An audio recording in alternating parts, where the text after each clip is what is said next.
Pull up the list of the biggest shareholders in almost any giant American company. Apple, Microsoft, Coca-Cola. The same three names sit at the top, again and again and again. Together, they are the single largest shareholder in nearly 9 out of every 10 companies in the S&P 500. So who actually owns the stock market? The real answer isn't the one you've been told online. And honestly, it's stranger than the conspiracy. Part 1. The question everyone gets wrong. Let's start with what you probably assume. Ask most people who owns the stock market and you get one of two answers. Either rich people, some vague image of men in suits on a trading floor, or the banks, Wall Street, the system. Both feel true. Both are wrong in a way that actually matters, because the stock market isn't a thing that gets owned by a group. It's just a very long list. Every share of every public company and a name attached to each one. That list is public. Anyone can read it. And when researchers actually read it, all of it, they found something nobody expected. The names at the top weren't old banking dynasties. They weren't hedge funds. They were three companies that most people have never heard of, doing something almost aggressively boring. Part 2. The three names. BlackRock, Vanguard, State Street. If those names mean nothing to you, that's the point. They don't advertise. They don't want your attention. But look at what they hold. Researchers found that these three, taken together, are the largest single shareholder in about 88% of the companies in the S&P 500. Not 88% of a few sectors. 88% of America's largest public companies. Across all publicly listed U.S. firms, they're the biggest shareholder in more than 40% of them. Their combined stake sits at roughly a fifth to a quarter of the shares in most big American companies. And here's the number that makes people genuinely uneasy. At shareholder meetings, they cast about a quarter of all the votes. Now stack that on the growth curve. In 2008, their combined slice of the S&P 500 was around 13%. By 2023, it had climbed past 22. It is still climbing. So if you've seen a video telling you three companies quietly took over corporate America, you can see exactly where that comes from. The numbers are real. But there's one word in that sentence doing an enormous amount of damage. The word is own. Part 3. What owning really means. Here's the part that changes everything, and almost nobody explains it. BlackRock and Vanguard and State Street don't own that stock. They hold it. For other people. Millions of them. Think about what these companies actually sell. Index funds. That's the whole business. You put money into an S&P 500 fund. The fund buys tiny slices of all 500 companies. Your name isn't on each of those slices. The fund's name is. So when a filing says Vanguard holds 8.7% of Apple, that is not Vanguard's money. That is the combined savings of millions of ordinary people, added together and listed under one name. Teachers, nurses, retirees, anyone with a workplace pension. And here's a detail that quietly destroys the whole conspiracy version. Vanguard isn't owned by billionaires. Vanguard is owned by its own funds, which are owned by the people who invest in them, which means Vanguard is, structurally, owned by its customers. So why is it all clumped under three names? Because index funds exploded. A decade ago, passive funds held around 7% of the S&P 500. Today, it's roughly a quarter. That's not a takeover. That's hundreds of millions of people quietly choosing the cheapest, simplest way to invest. Exactly the strategy we covered when Buffett won his $1 million bet. The concentration is real, but it's the shadow of something ordinary, so if it isn't them, follow the money one step further. Who's actually at the end of that chain? Part 4. Follow it all the way down. Strip away the fund names and look at who ultimately holds American companies. The picture is very different.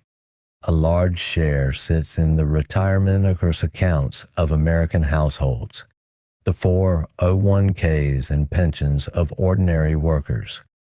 Another big slice sits in ordinary taxable brokerage accounts, and a meaningful portion, roughly a sixth of U.S. equities, is owned by foreign investors, other countries' pension funds, savers, and sovereign funds.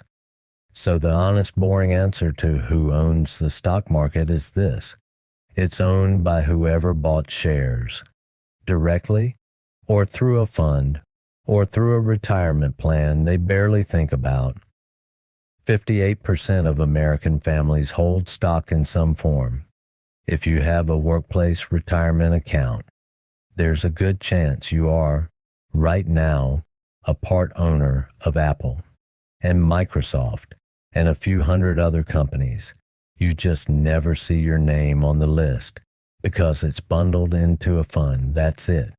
That's the mechanism. There's no room in it for a secret meeting. But, and this is where I want to be careful, because the honest version isn't nothing to see here. There is a real problem buried in this. It just isn't the one the internet shouts about. Part 5, the part that deserves attention. Here's the thing that legitimately troubles economists, regulators, and plenty of serious researchers. Ownership and voting are not the same thing. You own the shares in your index fund, but you don't vote them. The fund manager does, on your behalf, on thousands of decisions a year. Who sits on the board? What executives get paid? Whether a merger goes through. So while the money belongs to millions of savers, the voice belongs to a very small number of people. That's a genuine concentration of power, and it exists whether anyone is abusing it or not. Then there's a second concern, and it's subtler. It's called common ownership. The same three firms hold significant stakes in companies that are supposed to be competing with each other. The same manager holds big positions in rival airlines, rival banks, rival retailers. Academics have asked an uncomfortable question. If your biggest shareholder also owns your competitor, does anyone at the top really want a price war? I want to be fair here. This is a live academic debate, not a settled fact. The research disagrees with itself, and the evidence is genuinely contested. But notice how different this is from what you usually hear. The real concern was never that three companies secretly own everything. It's that a small number of people vote shares that belong to everybody else. And the good news? That specific problem is already being worked on. Part 6, the fix nobody talks about. Because the fund managers know how this looks, so they've started handing the votes back. The big index providers have rolled out programs that let investors choose how their shares get voted. Pass-through voting, proxy choice, whatever each firm calls it. Instead of the manager deciding for you, you pick a voting policy and your slice gets voted your way. It's a real structural answer to a real structural problem. There's just one catch, and it's a very human one. Almost nobody uses it. Take-up has been low. Given the option to direct their own votes, most investors simply don't, which tells you something a little uncomfortable about all of this. The power looks concentrated partly because the rest of us handed it over, not by conspiracy, by indifference. And that idea points straight at the answer to the question we started with. Because when researchers stop asking which company is on the filing and start asking which households actually hold the wealth, the picture gets much harder to look at. Part 7, the answer nobody wants. So let's finally answer the question honestly. Yes, 58% of American families own some stock, but how much they own is a completely different story. According to Federal Reserve data, the wealthiest 10% of households hold around 93% of all stock market wealth held by households. Read that again. 10% of families, more than 9/10 of the value. And it gets sharper. The top 1% alone hold roughly half of all equities that figure in the tens of trillions of dollars. The top 1% own more stock than the bottom 90% combined. The bottom half of American households own a rounding error by comparison. So here's the real answer to who owns the stock market. Not 3 companies. They're just the desk the paperwork sits on. The stock market is owned overwhelmingly and increasingly by people who were already wealthy. And that's a far bigger story than any conspiracy, because there's no villain in it. Nobody stole anything. The market is simultaneously the most accessible it has ever been and the most unequally held it has ever been. Both of those are true at the same time. And the reason why is the whole point of this video. Part 8, the real lesson. So why is the real answer stranger than the conspiracy? Because a conspiracy would at least be an explanation. Someone locked the door.